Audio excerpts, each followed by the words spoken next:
200 hektar itu tadi malam beritanya ada diberi untuk kombatan. Itu penipuan yang paling besar, bahwa kombatan Aceh hari ini lebih kurang 50.000 tidak pernah menerima 1 hektar pun tanah yang memiliki HGU Pak Prabowo.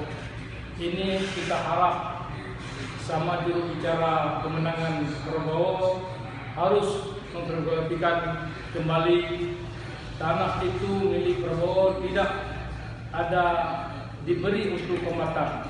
Kami dari tanggal 15 Agustus perdamaian sampai hari ini memang tanah itu dalam MOU ada 2 hektar untuk kombatan, tapi sampai hari ini belum ada yang kami miliki.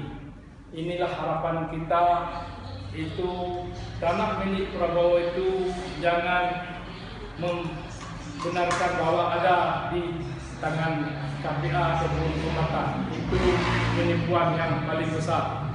Hari ini kita harap semua jajaran KPA pusat dan kabupaten kota, wilayah-wilayah, bahwa tanah itu tidak ada kita miliki 1 hektar pun.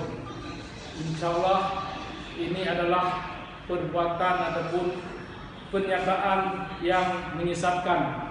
Kita harap ini harus di-clearkan ataupun harus diselesaikan dengan baik. Jangan